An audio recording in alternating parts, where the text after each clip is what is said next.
La forêt était d'abord une forêt disons, sacrée. Et il y avait 12 villages qui géraient cette forêt collectivement. C'est le lieu de l'initiation. Et en 1955, l'État est venu classer la forêt. Et les paysans ou les 12 villages n'étaient même pas au courant. Et donc pour eux, c'était à l'époque du président Feu Tombalmbey, il a dit que c'est Tombalmbey qui s'en est approprié. Donc c'est devenu une propriété du président de la République. Ça, c'est leur perception à eux. Et donc du coup, après la mort du président Tombalmbey en 1973, et comme le propriétaire est déjà mort, tout le monde s'est jeté maintenant sur la forêt. Pour les agriculteurs, c'était un front pionnier, puisque c'était réservé. Maintenant, il n'y a plus le propriétaire. On dévaste. C'était devenu une agriculture itinérante sur brûlis. On abat, on fait des nouveaux champs. Et vous allez trouver chaque paysan avait au moins une cinquantaine, quarantaine d'hectares. Il y avait aussi l'élevage, il y avait les pratiques pastorales. Et donc, ils ont une culture aussi assez, disons, diversifiée des ressources forestières, et culturelles et économiques. Et vous avez les hangars qui se faisaient à base les lits, les charbons, les bois, mais aussi les femmes, chaque femme devait clôturer sa devanture avec les bois. Au niveau de cette zone-là, les tombes sont entourées de gros bois. Et tout ça, on le prélevait au niveau de cette forêt.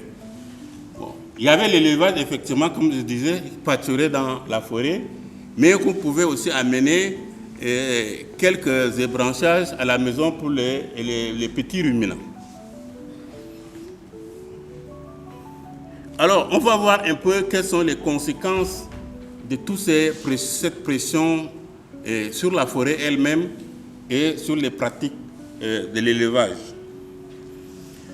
Disons qu'à l'époque, nous avons présenté d'une manière diachronique deux situations pour la forêt. Une situation de 1986 et une situation de 2001.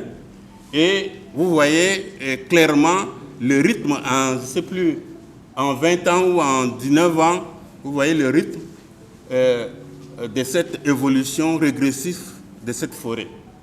Et quant au système d'élevage, effectivement, l'élevage, comme le titre le montre, était coincé entre la forêt et les cultures. Il y en a qui ont mis 50 ans, mais ils ne sont pas reconnus, ils sont toujours considérés comme les étrangers. Et au fur et à mesure que la pression de la terre augmentait, ils sont chassés de leur espace.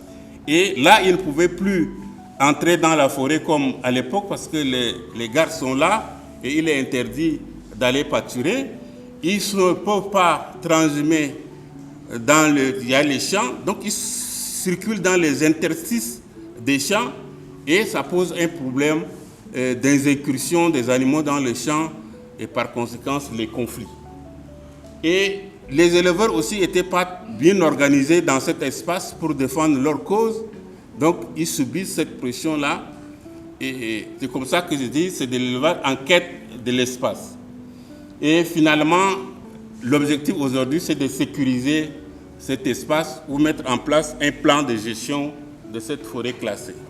Et donc, j'ai proposé quelles sont les méthodes qu'on pouvait utiliser pour mieux gérer cette forêt.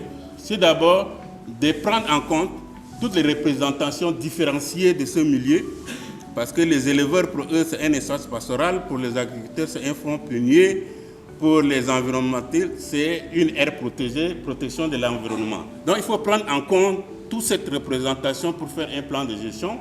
Il faut aussi prendre en compte les dynamiques de l'utilisation du territoire, parce que dans ce territoire, il y a une superposition de l'usage.